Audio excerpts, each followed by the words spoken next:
ನಮಸ್ಕಾರ. ಇವತ್ತು ನಾವು ಕ್ರೈಸ್ತ ಧರ್ಮಶಾಸ್ತ್ರದ ಒಂದು ತುಂಬನೇ ಆಳವಾದ ವಿಷಯದ ಬಗ್ಗೆ ಮಾತಾಡೋಣ. ದೇವರ ಆಜ್ಞೆಗಳು ಪ್ರೀತಿಯ ಸಂಕೇತವೇ ಅಥವಾ ಮರಣದ ಶಾಸನವೇ? ಬನ್ನಿ, ಈ ವಿಶ್ವವ್ಯಾಪಿ ಸಂಘರ್ಷದ ಹಿಂದಿನ ಸತ್ಯವನ್ನ ಅರ್ಥ ಮಾಡ್ಕೊಳ್ಳೋಣ. ನಾವು ಮಾತಾಡ್ತಿರುವ ಈ ವಿಷಯ ಇದು ಕ್ರೈಸ್ತ ಧರ್ಮಶಾಸ್ತ್ರದ ಹೃದಯದಲ್ಲೇ ಇರುವಂಥ ಒಂದು ದೊಡ್ಡ ಸಂಘರ್ಷ. ಇದು ದೇವರ ಕಾನೂನಿನ ಸ್ವರೂಪದ ಬಗ್ಗೆಯೇ ಇರುವ ಒಂದು ವಿಶ್ವವ್ಯಾಪಿ ಸವಾಲು. ಇದರ ಪರಿಣಾಮಗಳು ಎಲ್ಲರ ಮೇಲೂ ಇರುತ್ತವೆ. ಸರಿ, ಹಾಗಾದ್ರೆ ಈ ಕಥೆ ಎಲ್ಲಿಂದ ಶುರುವಾಗುತ್ತೆ?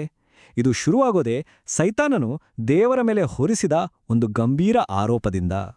ಈಗ ನೋಡಿ, ಇಲ್ಲಿರೋದು ಒಂದು ರೀತಿಯಲ್ಲಿ ವಿಶ್ವ ನ್ಯಾಯಾಲಯದ ದೃಶ್ಯದ ಹಾಗೆ ಇದೆ ಅಲ್ವಾ?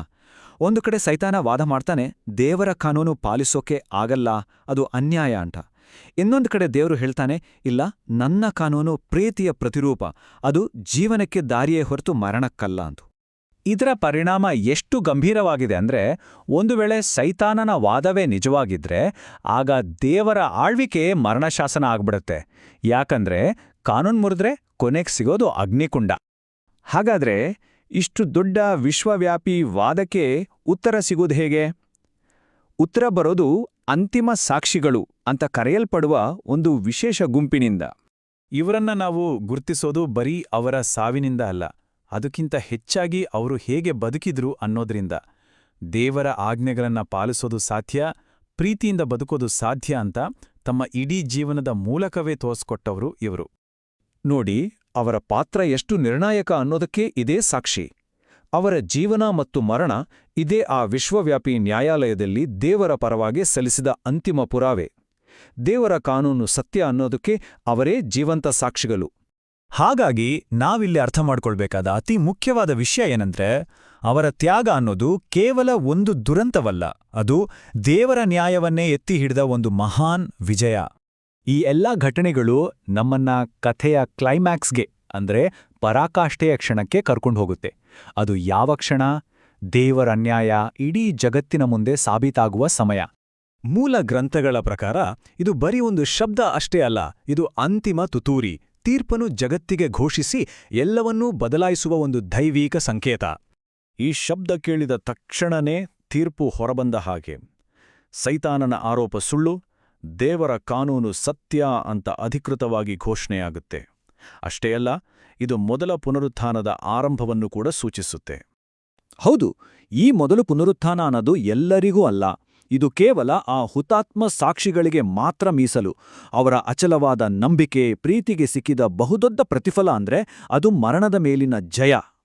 ಸರಿ, ಈಗ ದೇವರ ನಿಯಮ ನ್ಯಾಯಸಮ್ಮತ ಅಂತ ಸಾಬೀತಾಯಿತು. ಇದರ ನಂತರ ಏನಾಗುತ್ತೆ? ಅದರ ಪರಿಣಾಮಗಳು ಒಂದೊಂದಾಗಿ ತೆರೆದುಕೊಳ್ಳೋಕೆ ಶುರುವಾಗುತ್ತೆ.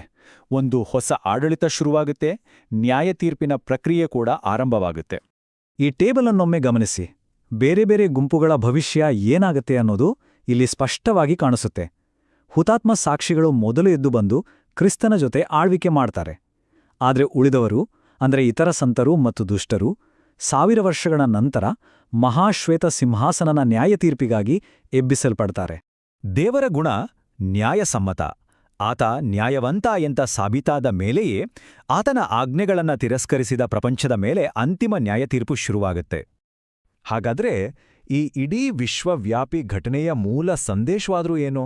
ಇಲ್ಲಿಂದ ಕಥೆ ಕೇವಲ ನ್ಯಾಯ ತೀರ್ಪಿನ ಬಗ್ಗೆ ಮಾತಾಡೋದನ್ನ ಬಿಟ್ಟು ಅದಕ್ಕಿಂತ ಆಳವಾದ ಒಂದು ತತ್ವದ ಕಡೆಗೆ ನಮ್ಮನ್ನ ಕರ್ಕೊಂಡು ಹೋಗುತ್ತೆ.